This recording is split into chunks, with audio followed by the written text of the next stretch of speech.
싱글파파와 찐 아들의 알콩달콩 아웅다웅 파리 일기. 파리의 하늘 아래 아들과 함께 3001. 프롤로그. 아직도 싱글파파가 된 그날의 절망감을 잊을 수가 없다. 그날부터 아들은 마음을 닫고 감정을 잘 드러내지 않게 되었다. 나는 어떻게 해야 아들이 예전의 미소를 되찾을 수 있을지 고민하지 않을 수 없었다. 어느 날 밤 아들 방에 가봤더니 아들이 늘 껴안고 자는 아기 곰 인형이 젖어 있었다. 그것도 축축하게. 깜짝 놀라서 아들의 눈가를 만져보니 눈물기로 젖어 있었다. 내 앞에서는 절대 울지 않던 아들이 혼자서 몰래 눈물을 흘리다니. 그때 아들에게 정말 안쓰러운 마음과 함께 가슴이 아팠다. 그 순간 나는 엄마 노릇도 해야겠다는 다짐을 했다. 아들과 나는 잘 먹지도 못했다. 휑하고 냉랭한 집에 살던 우리는 이래서는 안 되겠다 싶어 작은 아파트로 이사했고 그 뒤에는 둘이 바싹 붙어 지내게 되었다. 내 방과 아들의 방은 얇은 벽으로 연결되어 있어서 부스럭부스럭 뒤척이는 아들의 소리를 확인할 수 있었다. 나는 그 소리를 들으며 잠이 들곤 했다. 위궤양 진단을 받은 나는 날마다 약을 먹어야만 했다. 그 탓인지 몸무게가 50kg을 겨우 넘길 정도로 빠져버렸다. 뭐든 먹어야겠다고 생각했다. 그러기 위해서는 우선 맛있는 밥을 지어야겠다고 생각했다. 매일 아침 나는 하얀 쌀밥을 도시락에 담았다. 그러고는 아침 도시락 습관이라는 이름을 붙였다. 점심에는 아들이 학교에서 주는 급식을 먹기 때문에 저녁만큼은 절로 미소가 지어지는 맛 좋은 음식을 만들어야겠다고 마음먹었다. 그런 마음으로 만든 음식 중 아들이 잘 먹어준 것이 바로 토마토와 참치 파스타였다. 아빠인 내가 엄마를 모두 대신할 수는 없지만 그래도 내가 유일하게 할 수 있는 게 있다면 요리였다. 그래도 요리를 잘한다는 게 얼마나 다행인가. 요리도 할 줄 몰랐다면 더 힘들었을지 모른다. 요리를 시작하게 되면서 집안에 온기가 돌았으니까. 그리고 주방은 우리를 구해주는 피난처이기도 했다. 먹어야 산다고 자신을 다독이며 그날그날을 버텼다. 축 처져 있을 수만은 없었다. 내가 여기서 힘을 내지 않으면 가정이 무너져 버린다. 고 필사적으로 노력했다. 그래서 온종일 주방의 불을 끄지 않았다. 작은 테이블을 사서 주방 옆에 두고는 그 위에 컴퓨터를 놓고 작업을 하면서 조림이나 찜처럼 시간이 오래 걸리는 요리를 했다. 말하자면 온기가 사라지지 않게 안간힘을 쓴 것이다. 요리를 좋아하는 한 친구가 토마토 안에는 필요한 영양소가 듬뿍 들어있으니 아들이 토마토를 좋아하면 일단 토마토를 먹이라고 했다. 지푸라기라도 잡고 싶은 나날이었지만 토마토 덕에 살아났다. 아들은 토마토와 마늘 파스타를 아주 맛있게 먹었다. 그래서 거기에 참치를 넣는 등 이리저리 궁리해서 음식을 만들었다. 맛있어? 하고 물었더니 아들은 고개를 끄덕이며 맛있어 라고 대답했다. 별거 아닌 말이지만 그건 가족을 살리는 첫마디였다. 날마다 그 말만 주고받았지만 내 몸무게가 조금씩 늘어나고 아들 얼굴에도 미소가 번지기 시작했다. 물론 원래 가족 형태로 돌아가지는 못하지만 새로운 가족의 모습을 갖춰가고 있었다. 먹는다는 것은 삶을 지탱하는 기본 중에 기본이었다. 아무리 바빠도 정성을 들여 제대로 음식을 만들고 요리하는데 오롯이 그 시간을 쏟아야겠다고 마음먹었다. 그것은 우리의 일상을 회복하는 첫걸음이 되었다. 온기 있는 맛있는 음식을 먹기 시작하자 이윽고 아들의 말과 목소리와 미소가 돌아왔다. 얼굴이 밝아지고 그 나름의 행복도 돌아왔다. 아들 나이 14살. 오늘도 여느 때와 같은 시간에 아들을 학교에 보냈다. 늘 똑같은 아침이지만 파리의 겨울은 어둡고 추워 잠자리에서 일어나기가 정말 싫다. 오전 7시 정각이 되면 아들 방과 내 침실에서 알람 시계가 거의 동시에 울린다. 나는 주방에 가서 아들을 위한 아침 식사를 준비한다. 아들은 내가 만들어준 아침밥을 먹고 7시 40분쯤에 집을 나선다. 어두운 계단으로 뛰어나가는 씩씩한 내 아들. 나는 계단에 불을 켜고 나선형 계단 아래를 내려다보며 잘 다녀와 라고 일본어로 외친다. 대답은 없다. 대답을 했는지도 모르지만 들리진 않는다. 단둘이 보낸 크리스마스. 올해는 아들과 단둘이 크리스마스를 맞았다. 쓰던 소설이 막바지에 접어들면서 요즘 집필하는데 집중하느라 크리스마스를 까맣게 잊고 있었다. 프랑스 사람들에게 크리스마스는 일본의 연중 행사 중 가장 크고 중요한 설 행사인 오쇼가츠나 다름없어 다들 가족과 함께 보낸다. 그래서인지 우리 아파트 건물은 아이 울음소리 하나, 발소리 하나 들리지 않는다. 다들 부모님 집이나 시골집에서 가족끼리 지내는 게 틀림없었다. 어젯밤에도 거리가 한산하고 캄캄했다. 프랑스에는 친척 한 명 없어 아들이 따분해하는 것 같았다. 좀 안 됐다는 생각이 들었다. 아차, 크리스마스 선물. 프랑스 최대 문화상품 매장인 푸낙에 가서 좋아하는 걸 사자고 했더니 아들이 대뜸 종이 쪽지를 내밀었다. 종이에는 플로리다 스튜디오 20과 쉐이퍼 박스라고 적혀 있었다. 아무래도 음악 편집 소프트웨어와 이펙터인 듯 했다. 아빠가 엊그제 내 곡 더 듣고 싶다고 했잖아. 필요 없는 건 받고 싶지 않고 내가 기뻐해야 분명 아빠도 기쁠 것 같아서 리스트를 만들어놨지. 라고 말하는 아들을 보니 웃음이 나왔다. 크리스마스 이브에 아빠와 아들은 아들 방 침대 위에서 스팅의 잉글리시맨 인 뉴욕을 연주했다. 아들 방 창문 밖으로 옆 건물 창문이 보인다. 자그마한 식물 같은 게 장식되어 있다. 어슴푸레한 크리스마스의 빛이 그곳에 쏟아지고 있었다. 행복이란 욕심을 내려놓을 때 비로소 살포시 다가오는 이런 부드러운 빛과 같은 게 아닐까 하는 생각이 들었다. 14살 먹은 아들과 함께 음악을 연주하는 것보다 더 행복한 것은 없다. 여행지에서나 할 수 있는 이야기. 여행지에서나 할 수 있는 얘기가 있다. 대화할 기회가 없는 것도 아닌데 왜 집에서는 대화가 잘 되지 않는 걸까? 우리는 벽쪽 테이블 자리에 마주보고 앉아 주문한 음식이 나오기를 기다리고 있었다. 그런데 아들이 뜻밖의 말을 하기 시작했다. 아직 만나 본 적 없는 친구가 2명 있어. 인터넷에서 알게 된 동년배 남자애와 여자애인 듯 했다. 한 번도 만나본 적은 없으나 대화를 하지 않는 날은 없다고 아들이 말했다. 벌써 2년 인터넷상에서 친하게 지내고 있는 애들이란다. 그러니까 누구보다 서로를 잘 알고 서로 힘이 되기도 하는 사이라는 것이다. 아, 맞다. 이 얘기가 나오기 전에 다음 달 15살 생일 파티는 어떻게 할 것인지 아들과 잠깐 얘기하긴 했다. 아들 생일 파티는 집에서 하기도 하고 카페에서 하기도 했다. 매년 내가 나서서 준비했다. 그런데 내년에는 학교 친구를 부르지 않아도 되지 않느냐는 말을 아들이 꺼냈다. 그들이 다가 아니다. 세상에는 더 많은 친구들이 있다는 이야기를 한 것이다.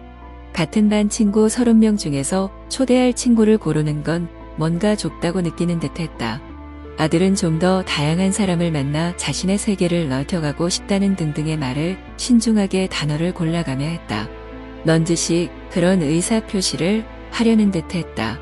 그 얘기로부터 만난 적이 없는 두 친구 이야기가 시작되었다. 어디 살아? 파리, 교회. 한 애는 파리에서 40분 정도 걸리려나. 남자애는 기타리스트이고 록을 좋아해. 여자애는 페미니스트이고 자기 주장이 분명해. 듣는 음악은 랩이고. 아들은 이런 식으로 그 친구들 얘기를 많이 했다. 아주 드문 일이다. 노래와 연주가 흘러나오는 가운데 아들은 소곤소곤 말했다. 아빠, 어떻게 생각해? 즉, 아빠의 의견을 구한 것이다. 일단 만나봤으면 좋겠는데 가상 친구 말고 얼굴을 한번 보는 게 낫지 않을까? 이쯤에서 우리 둘은 어디서 어떻게 만나는 것이 좋을지 서로의 의견을 주고받았다. 나는 그 점에 좀 감동했다. 분명 그건 여행지가 아니면 말하기 어려운 이야기이기도 했다. 그런 순간에 아들은 성장하고 있었고 나름대로 그의 인격이 드러나는 기회이기도 했다. 우리는 식사가 끝날 때까지 줄곧 어떻게 만나는 게 좋을까에 대해 이야기했다. 그것은 뜻밖의 유익하고 멋진 시간이기도 했다. 너무 나서는 듯한 말을 해서도 안 되지만 전혀 나서지 않는 것도 좋지 않을 것 같다고 생각했다. 나는 미소를 지으며 아들과 이야기를 계속했다. 약간은 들뜬 마음으로 돌아오는 길의 경치가 달라 보였다. 2018년 12월의 풍경이 아니라 거기엔 2019년부터 펼쳐질 미래의 빛이 깜박이고 있었다. 나는 아들의 어깨에 손을 두르고 꼭 껴안았다. 친구란 참 좋은 거야. 가장 큰 재산이니까 소중히 해. 라고만 했다. 신기하게도 평소 반항게 있던 아들이 응하고 미소를 지으며 고개를 끄덕였다. 울고 싶으면 울어. 드디어 아들의 고등학교 생활이 시작되었다. 일본에서 태어났으면 4월부터 고등학생이 되었겠지만 프랑스에서 태어났으므로 9월부터 고등학교 1학년이 되었다. 프랑스 고등학교는 개학식 같은 게 없어서 어느 날 갑자기 고등학교 생활이 시작되는 느낌이다. 파리 배구 클럽에 들어가 있어 월수 금요일에는 밤 9시가 되어야 아들이 귀가한다. 평상시에도 대체로 오후 6시는 돼야 집에 온다. 이제 난 아침밥은 안 한다. 이혼한 지 얼마 되지 않았을 때는 날마다 아침 도시락을 쌌는데 그때가 그립다. 지금은 아들이 직접 콘플레이크 같은 걸 뱃속에 쑤셔 넣듯이 하고 뛰쳐나간다. 아들도 더 이상은 어리광을 부리면 안 될 것 같아서 그런 룰을 지키고 있다. 오늘은 밥이 좀 남아서 아들한테 내일 아침에 주먹밥 만들어줄까? 했더니요, 좋아. 라며 걸걸한 목소리로 대답했다. 아들의 키도 174cm 가까이 되지만 친구들 가운데는 190cm가 넘는 거인이 여럿 있다. 그런 친구들이 종종 우리 집에 놀러 오는데 그때마다 키 작은 나는 왠지 대하기가 힘들다. 그래도 다 착하다. 아들 방에 얼굴을 내밀었더니 엄청나게 큰 녀석이 의자에 턱 버티고 앉아 CEO 같은 자세로 쉬고 있었다. 발밑에는 아기곰 인형 차차가 굴러다니고 있었다. 손을 뻗어 그 인형을 집어들었다. 이제 젖어있지는 않았다. 아들이 어렸을 때는 이게 없으면 잠을 자지 못했다. 프랑스 아이들은 인형과 함께 자란다. 어른들이 인형을 통해 아이에게 세상을 가르치는 것이다. 우리 아들에게는 이 차차가 파트너였다. 아들은 어딜 가나 차차를 갖고 다녔다. 인형에게 인간의 인격을 부여하고 아이에게 사회와 마주하는 법을 가르치는 것이다. 그러고 보니 아들은 결코 우는 모습을 보이지 않았다.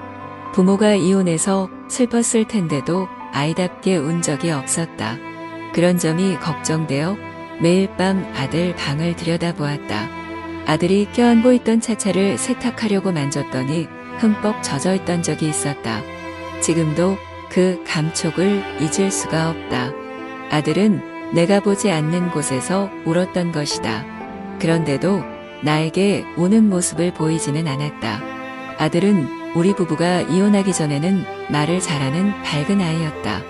하지만 그날을 기점으로 말이 없는 과묵한 아이가 되었다.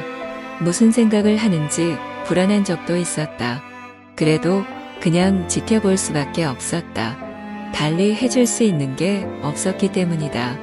그리고 젖어진 차차를 생각하면 나도 모르게 눈가에 눈물이 맺힌다. 하지만 부모가 울 수는 없었다.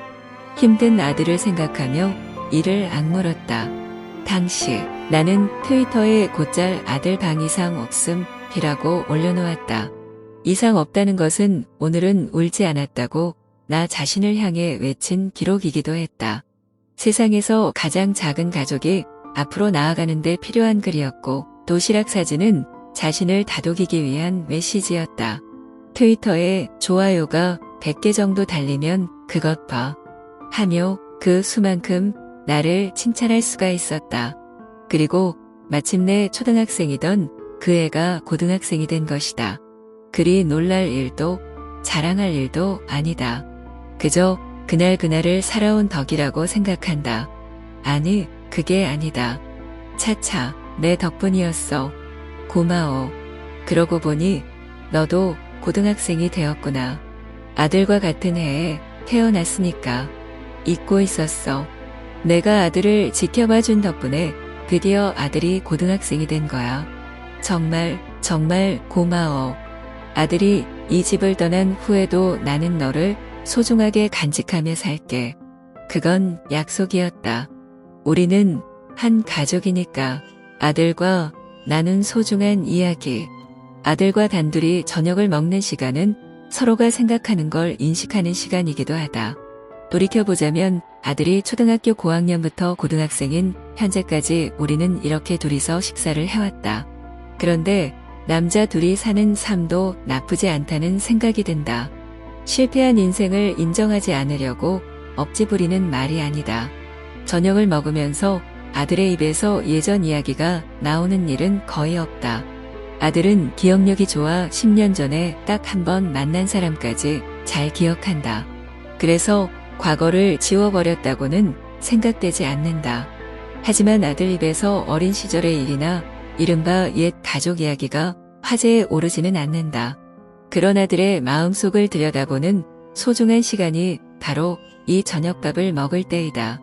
아들이 날마다 뭘 생각하며 사는지 아빠로서는 가능한 한 파악해 두고 싶다. 억지로 대화를 나누진 않지만 말하고 싶어 할 때는 귀찮아하지 않고 최대한 진지하게 들어준다는 원칙을 세우고 있다. 오늘은 다음 달로 다가온 자신의 생일에 대한 아들의 부탁으로 얘기가 시작되었다. 다음 달이 내 생일이잖아. 친구들을 여기로 불러서 파자마 파티 잠옷 차림으로 아침까지 떠들며 노는 파티를 하고 싶은데 괜찮을까? 프랑스 애들은 다 커 성인이 될 무렵이 되면 파자마 파티를 하는 경우가 많다. 알렉스의 생일날에도 초등학교 동창 등 친구 6명이 모여 파자마 파티를 열었다. 그럼 괜찮지. 누구나 한 번쯤 통과하는 길인걸. 아빠가 밥 해줄게. 근데 누굴 부를 건데? 알렉스와 일리아나를 부를까 해. 엘레나도 오고 싶다니까. 모두 4명. 나는 입을 다물었다. 알렉스는 소꿉친구라서 좋지만 일리에나와 엘레나는 여자애다. 더구나 엘레나는 멀리서 오게 된다. 전에도 말했듯이 이제 너희들은 곧 성인이야. 미안하지만 우리 집에서 여자애들이 잠을 자게 할 수는 없어. 게다가 엘레나는 먼 곳에서 오는 거잖아. 이야기가 더 복잡해지겠어. 아들은 잠시 생각하다가 알았어. 그럼 안 하는 걸로 할게. 라고 말했다. 엘레나와는 좋은 친구가 되었다. 고했지만 근본적인 것은 아무것도 변하지 않았다. 역시 아직 근본적으로는 어린애인 것이다. 물론 아들의 생각이 기본적으로 틀린 것은 아니지만 부모로서 어떤 부분은 바로잡아주는 게 바람직한 역할이 아닐까. 이런저런 일들을 다 허락할 수는 없다. 내가 혼자 애들을 다 지켜볼 자신도 없다. 밥이나 간식은 얼마든지 해줄 수 있지만 말이다. 아빠, 미안해요. 무리라는 걸 알고 있었지만 지금의 나에게 가장 소중한 친구는 알렉스, 일리아나, 그리고 엘레나야. 남자친구를 여기 4명 골라 모아도 난 기쁘지 않을 것 같아. 남자와 여자라는 것은 이해하지만 정말 소중한 친구와 16살이 되는 단 한 번밖에 없는 생일날 함께 밤을 새워 가며 이야기하고 싶었을 뿐이야. 하지만 아빠의 입장도 이해하니까 이 일은 잊어버려. 걱정하지 말고 아빠만의 시간을 즐겨. 아들이 안나의 가족과 여름 휴가를 떠난 지 일주일이 지났다. 날마다 잘 지내지? 라고 문자를 보냈는데도 라는 대답밖에 돌아오지 않는다. 그러기를 며칠 계속 하다가 정말이지 이런 식으로 물어서는 안 되겠다 싶어 마침내 아들에게 직접 전화를 걸었다. 날마다 뭐하니? 어떻게 지내고 있어? 응, 즐거워. 괜찮아. 저기, 괜찮다고만 하지 말고 좀 더 구체적으로 말해줄래? 일단 남의 집에 아들을 맡긴 부모 입장에서는 걱정되잖아. 잘 도와주고 있지? 응, 밥 먹으면 나도 설거지해. 순서대로 치워야 하거든. 응, 설거지도 한다고? 거기가 대체 어떤 곳인데? 아주 시골집이야. 주위엔 아무것도 없어. 밭과 초원만 있고 그 중간에 낡은 집이 덩그러니 있는 곳이야. 정말 작은 마을 한 구석인 거지. 호화롭지는 않지만 아주 아늑한 곳이야. 마당이 있는데 해먹이 나무와 나무 사이에 매달려 있어. 거기서 낮잠을 자기도 하고 마당에서 밥을 먹기도 해. 파리와는 전혀 달라. 별이 예쁜데 그곳에서 애들이랑 얘기도 많이 하고 놀아. 뭐 먹어? 맨날? 아빠가 만들어주는 요리처럼 정성 들여 만든 건 아니야. 놀라울 정도로 간단한 것들 뿐인데 그게 너무 신선해. 그러니까 그냥 가정집 맛이지. 다 같이 큰 접시에 담긴 파스타나 치킨 같은 것에 손을 뻗어 먹어. 대가족 속에 있으니까 설렐 때가 많아. 날마다 가족은 참 좋은 거구나 하는 생각이 들어. 안나한테는 여동생이 둘 있는데 그 애들이랑 그 애들의 친구들이랑도 이야기를 많이 하고 놀아. 다 같이 바다에 가기도 하고 근처 동네까지 산책도 하고 그래. 저녁밥 하는 걸 도와주기도 하고 아들의 들뜬 기분이 전해져 온다. 2개월이나 봉쇄령이 계속되어 거의 집에서 나가지 못한 16살짜리 온순한 아들 목소리가 통통 튀었다. 컴퓨터 안에서만 살아가는 날들과는 달리 리얼한 것들이 그곳에 있었던 것이다. 2층에 방이 3개 있는데 3그룹으로 나뉘어서 자는 거야. 나는 안나와 안나의 친구 마유와 릴리와 같은 방을 써. 방에 침대가 4개 있는데 이불 같은 게 다 있는 게 아니어서 거기에 침낭을 넣고 자. 안나의 사촌 오빠들도 중간부터 합류해서 꽤 시끌벅적해. 날마다 밤늦게까지 다 같이 이야기하고 가족의 일원인 것 같아서 화기애애해. 안나 엄마는 나를 자기 아들처럼 대해줘서 나도 많이 도와줬어. 쓰레기를 버리기도 하고 장 보러 갈 때 같이 가기도 하고 욕실 청소를 하기도 하고 아빠 집에 가면 내가 아침마다 조식 세트를 만들 거야. 대가족은 식탁 위에 엄마가 날마다 아침빵, 요구르트, 오렌지 주스, 잼, 버터, 햄, 삶은 달걀 같은 걸 올려놔. 요리 같은 건 아닌데 그게 너무 좋아. 일어난 순서대로 먹는데 애들 중에서는 내가 항상 제일 먼저 일어나니까 안나 아빠, 엄마 이렇게 셋이서 식사하는 경우가 많아. 있잖아. 이런 행복도 있구나 하고 깨달을 때가 많아. 경험도 되고 대가족은 좋겠다는 생각도 들었어. 나도 어른이 되면 누군가와 결혼을 하고 가족을 만들고 싶어. 시골에서 보내면서 애들과 함께 밥도 먹고 싶고 고급 요리가 아니라도 행복해. 밤낮으로 간단한 피자나 파스타를 먹지만 모두 행복해하는 것 같아.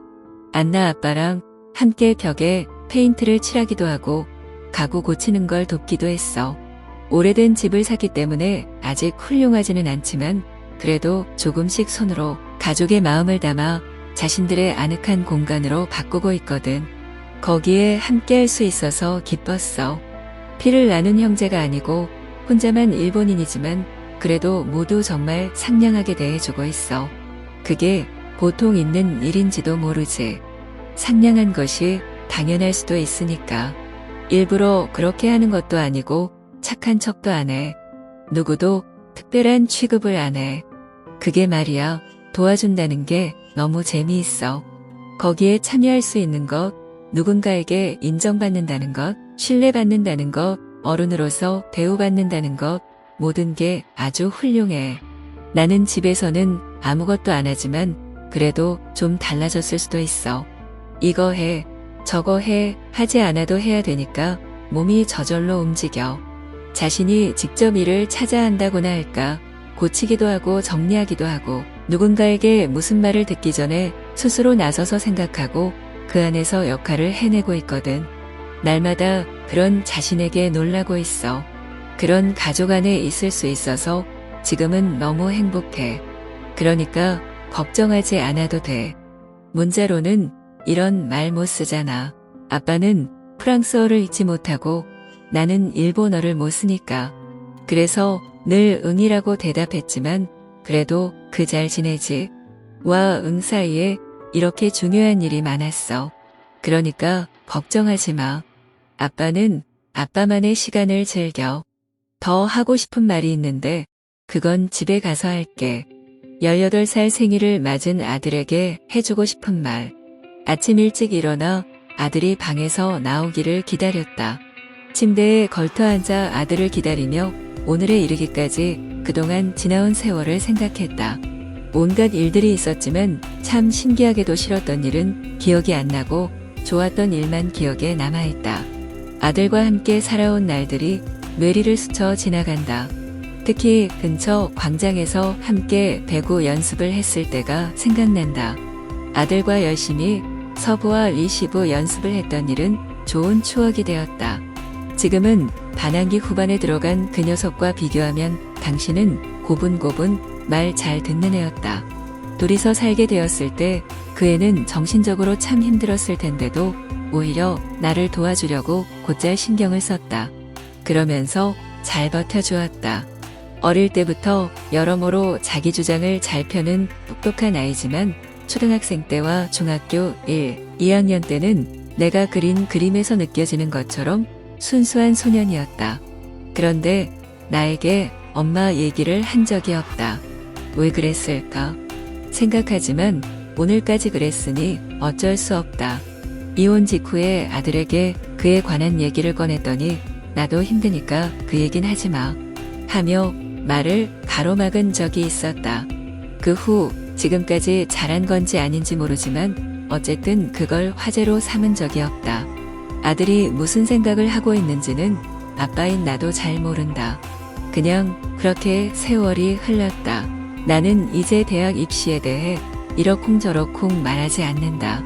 아마도 지금이 아들에게는 가장 중요한 시기일 것이다. 어제도 아들은 밤늦게까지 공부를 하는 눈치다. 이제 곧 지망대학이 결정되는데 아들은 일단 제1지망대학을 목표로 하고 있다.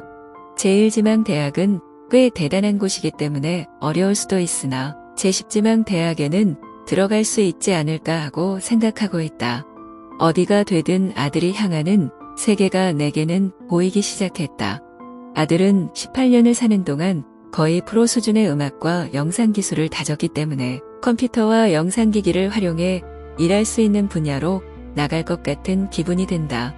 재작년까지 떠들어대던 정치나 법조 계통으로 나가는 것은 아예 포기한 것일까? 하긴 아직 그 가능성이 남아있기는 하지만 나는 그래도 괜찮을 것 같다. 아들이 이 나라에서 가능하면 스트레스를 받지 않고 일할 수 있는 곳이 있다면 그게 최고다. 모두가 가고 싶은 세계이므로 좁은 문이기는 하지만 여름까지는 돌파구를 찾을 수 있지 않을까 생각한다. 무료할 때마다 내키는 대로 이렇게 일기를 써왔지만 아침에 침대에 앉아 나는 이런 식으로 오늘까지의 일을 멍하니 생각하고 있었다. 백팩을 어깨에 메고 현관으로 나온 아들에게 나는 축하한다. 며 말을 걸었다. 아들이 열린 침실문을 돌아보다가 침대에 앉아 기다리던 아빠를 발견하고는 무척 큰 소리로 고맙다. 고 대답을 하고 등교했다. 나는 닫힌 문을 물끄러미 바라보았다. 초등학교에 다니는 내내 자녀를 학교에 바래다 주는 것은 부모의 의무였다. 나는 아들의 손을 잡고 학교까지 바래다 주었다. 아들은 잘 다녀오라는 나에게 응 하고 대답하고는 몸을 날려 학교로 뛰어 들어갔다. 그리고 아들은 한 번도 나를 돌아본 적이 없었다. 거기에는 이 나라에서 살아가겠다는 강한 결의가 있었다. 그 애가 오늘 18살이 되었다. 그의 결의는 지금도 흔들리지 않는다. 추토야, 생일 축하해.